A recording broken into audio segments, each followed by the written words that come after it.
Good morning, team. So I'm going to start doing these things on Mondays just to kind of rally the team together. This is company-wide for everybody to see, just for transparency, for connection, all that stuff. So we're just going to go kind of on the major initiatives, department by department, and a little bonus thing at the end just to kind of try to pull everybody together into a growth mindset. So starting out with biz dev, a leads update. Newsletters and SEO are working good. A few weeks ago, they were amazing. We had like really good leads, and a lot of them, things have kind of hit a little bit of a valley, which it happens and is expected, but we'll kind of see what's going on from there. We are working on a lot of automations for sales. So Carlos will be, have a really good kind of robot behind him, reminding him, sending out auto emails, a lot of that stuff. We have a new kind of like sales model that we're approaching called the Challenger Sale. And Carlos and we're reading a book and we're implementing it. And the hope is that we are going to reach our sales goals and start to kind of kick into high gear in the next few months. Changing gears over to operations. You've probably noticed if you're in operations that I've been more involved lately. That is on purpose. So as everything is happening in sales and there's a lot of work to be done there, I'm also kind of jumping in and trying to kind of like give more attention to operations, to smooth out processes, find problems, all that stuff. And I reached out to a bunch of you, and I think I talked to most on the team and asked you, what are some of the big problems you're having? And thank you so much for getting back to me. I appreciate that. It's I realize like it's hard to, gripe about your day-to-day to anybody, especially the owner of the company. So that openness is awesome, and that's what I want. So if anything comes up and you're like, this is a problem, it keeps happening, or this is a big problem, it doesn't happen that much, but it's big when it does, let me know. Shoot me a direct message on Google Chat, and that'll make its way to the list and we will work on it. So I have been working on a new process for feedback. So remember a while back we built out the whole staging tool so that coordinators could kind of top to bottom get the documents in from a customer, and then they can build out the offer, or at least start building it out from there. So a really big important thing is in staging, guys, don't stall out.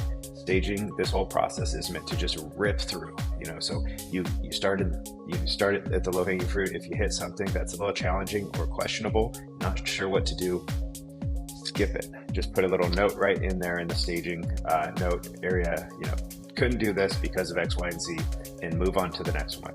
You're not supposed to stall out that process. We want to rip through those. The next part of that, this is what I've been working on, is a feedback tool for the lead to actually, go ahead and QC your work, which it's always good to have multiple eyes running across things, especially from a lead who has more experience. But to also have a really solid way to give feedback back to coordinators. Maybe you never got trained on a certain thing, and this is how you're going to kind of like, we're going to fill those gaps. So there's that. And the feedback tool is also going to kind of like help the lead to organize what loose ends need to be reached out to the customer, what needs to be reassigned back to the coordinator to be redone, or get them answers on those questionable items, on how to finish those, all that kind of stuff. So that feedback tool is going to be launching. I'm actually meeting with Danny today to kind of walk through it with her, and I've already shown Stephanie and all that.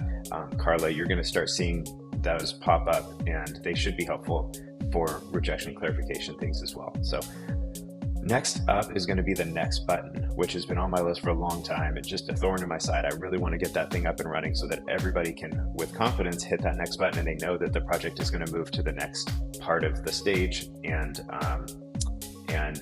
all of those actions that are needed are going to be automatically dropped into FileMaker. So that it's not there yet, so don't hit the next button. We will let you know when that's ready. But this week and next week, we're going to be kind of like going through, working with the developer in FileMaker and getting that all kind of tied up. Another operations topic is SIP. So the program that GSA gave us to upload, the post-award docs is just terrible. Steph and Safari are working through that, and we've had a lot of setbacks. Not only is it terrible and the GSA is being really slow about updating things, but The system had like a big crash issue last week or the week before, and they've been working to get that up. So just have a little grace with Steph and Safari. That's eating up a lot of their time, and try to fill in holes and be patient with them, because it's a big challenge for them right now.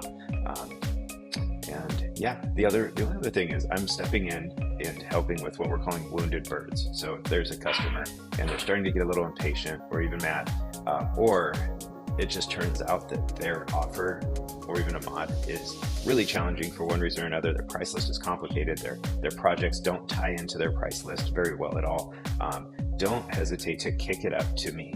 I will review it and get back to you with kind of like the actions and the details that you need to know.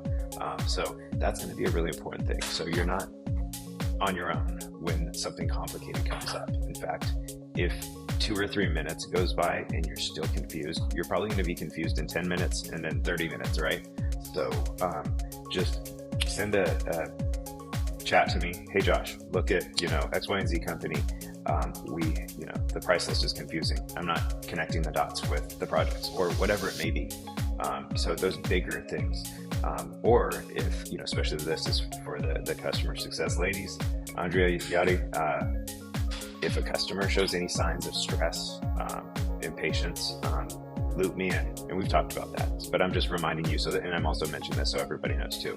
We want happy customers. We want to serve them well. And we can't just let them stay impatient forever. I'll jump in and I'll help. Other notes, virtual PC problems. We've had a lot of problems. Everybody's had like a problem over the past few weeks. I have my guy at Fiverr, the guy that set all that up, looking into it. Hopefully you all know how to go in and restart the machine, or sometimes they just shut down and you need to go in and actually start the machine. So there is a sheet on that. If you don't know how to do that or you don't have access to that sheet, you should try to keep it on your own desktop, because if your virtual PC is down, you don't have access to it. It's kind of, you're closed off. The door is locked and you can't access that. So it's nice to have that document, or at least a way to chat with the team and maybe they can get you that document. And then also just, I'm starting to kick into high gear with GSA Accelerator. We have 4 very active customers there and a couple more that are signed on, and they're going to be jumping in after their offer is submitted. So working with Priscilla there, she's dedicated to GSA Accelerator now, and I'll keep you all kind of posted on that. The other thing I wanted to go through is there's something called the OODA loop. It's used all over like business, military, all that stuff. And it kind of just helps. It's an approach to keep you agile and adaptable when you're approaching a situation. So the situation here is your work, but this can apply to life, family, anything else. Let's take an operational example. You're starting a new project and you're kind of evaluating everything as it's happening. So every time you work on each item, low-hanging fruit, more complicated, whatever it may be, observe, orient, decide, act. That all adds up to OODA. So observe means basically gather information about the situation. So don't just jump right in, but evaluate it for a second. Take like a minute and look at all the details and let them kind of like sit in your head for a minute. Take a snapshot of the current conditions and the dynamics and all that stuff. Next one is orient. So now that you have kind of like that snapshot, you analyze it, try to make sense of what you've observed, and you kind of want to position yourself to make an effective decision. I get into this place sometimes where I jump right in, I don't analyze, I don't observe, and I just start working, and then I realize like, I've been grinding in the wrong direction. Or sometimes it's like I just get up and I go refill my coffee, and then I realize, just in the time to kind of just let my mind process it, I realized I've been taking the wrong approach and I just burned up 20 minutes doing something, and I need to scrap that and take this right approach. So it's just that slow down, evaluate, just like let your brain settle into the information as you're doing that. All right, and then the next one is decide. So once you've kind of got everything in there, you've observed and you've oriented, you kind of crunched all of that and made sense of the data, you decide, you choose the course of action that's best, and you move in that direction. And then act is, of course, the moving in that direction, the implementation. So I try to just kind of let that set in over the week and use it if it's helpful. Hopefully it is. But that's it. I'm signing out. I appreciate you all. Thank you so much.